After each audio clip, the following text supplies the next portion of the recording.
am Savvy Mike, and this is I Am Savvy Mike TV, and we have Candace Owens, of all people, turning back on Trump. Now, apparently, this is because, you know, I think Harvard has been like doing some protests over Trump, and Trump was mad about it and went off on them and started talking some major shit. And I don't know if Candace Owens is a Harvard fan. Apparently, this has something to do with freedom of speech. I don't know. But the fact that, you know, she's deciding to criticize her king Trump, is a bit odd.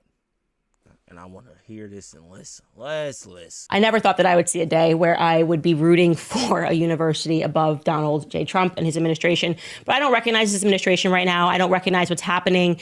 I have a theory. I do. We were kicking around some theories earlier, me and the team, and we were going, how could Trump be such a free speech enthusiast and allowing these things to happen? Going after college universities, trying to suppress speech, while pretending that you're not suppressing speech, while pretending that you're fighting DEI. It's so messy. It's so obvious. Everyone knows what you're doing.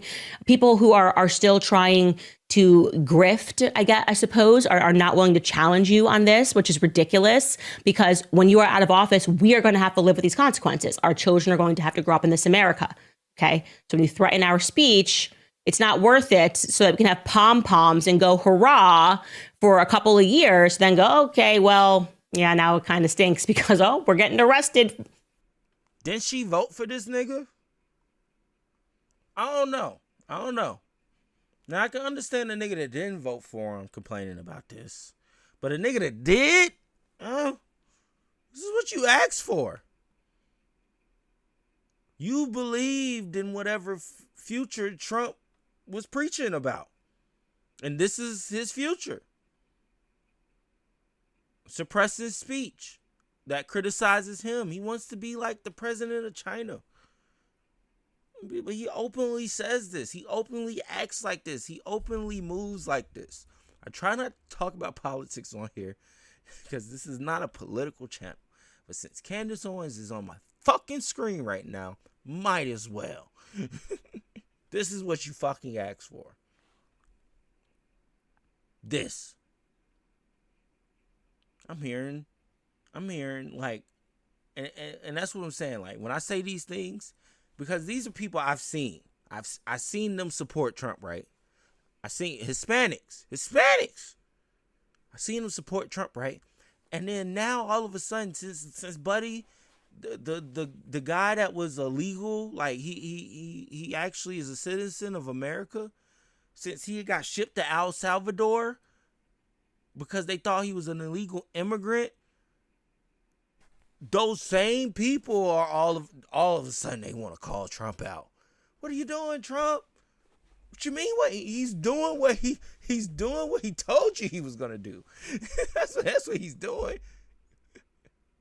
Now, politicians do lie, but when a politician is telling you he wants certain powers that probably shouldn't bestow it upon them, then yeah, you should believe that they probably are a tyrannical fuck. We need to stay far away from them. But now they want to complain. For wrongthink, we got David Friedman. Yeah, arrest him. Arrest Tucker Carlson and Candace Owens. Get them. I love it. Everyone can see what's happening left and right. Harvard received notice that they had to comply with the Trump administration's demands, okay, and essentially telling them how they would have to change things on campus.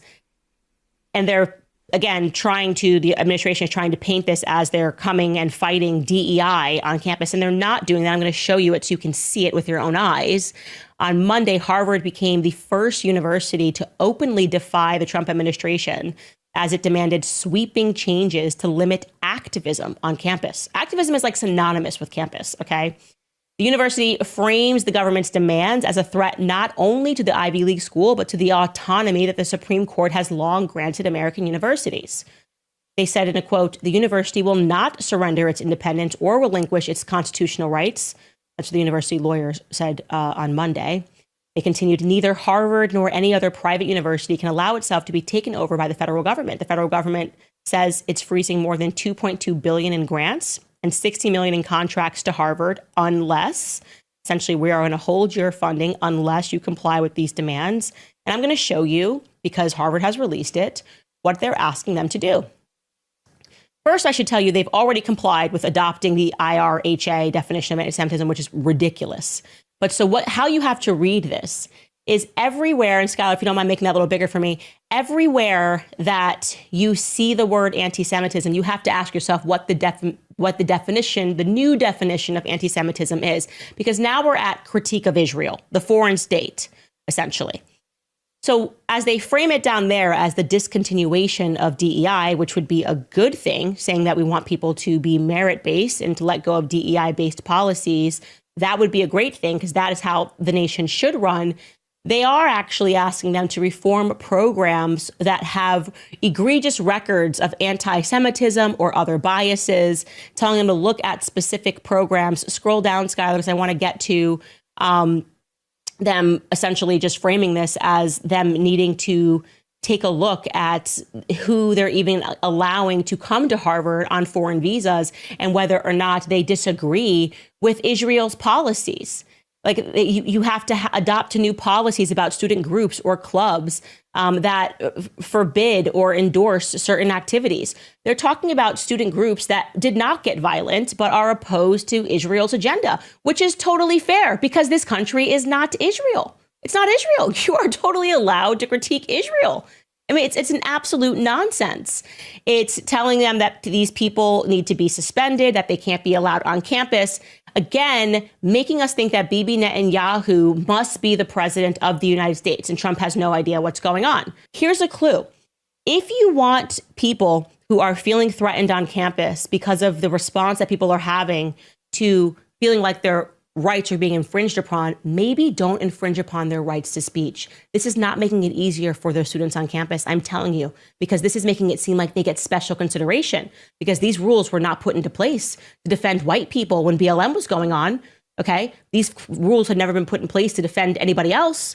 So we're talking about speech censorship. But on its face, it is speech censorship. Speech that you don't like or speech that makes you uncomfortable is not violent. You are not being hurt by speech or being challenged by ideas, okay? We got to get over snowflake culture. It's just ridiculous. I mean, we know there are people that are more loyal to the state of, you want to know how we know? Because this is even being written down.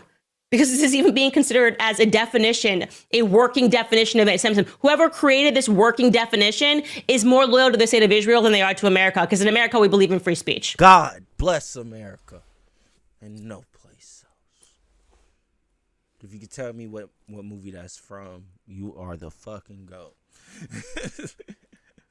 But regardless of it, it sounds like she has... it's just like when you listen to people like Candace Owen, always think it's an agenda somewhere in it. Like, okay, yeah, you're on Trump's ass right now because he's trying to censor the freedom of speech of these Harvard students because they're criticizing Israel. But why? Why do you care so much? Why does it matter to you so much? Because when you're as biased as she is, when you can't see things objectively at all, and all of a sudden balance matters, all of a sudden freedom of speech all of a sudden shit matters, and you want to critique your king Trump. It's odd. It's really, really odd, and it makes me ask more questions. This makes me ask way more questions. What are these questions you might ask? Well, people like her care about their bottom line. So is supporting Trump affecting her bottom line? Because from the way I see it, her being the conservative that she is, it gets her hella views, it gets her hella followers, hella clout through the window, through the walls.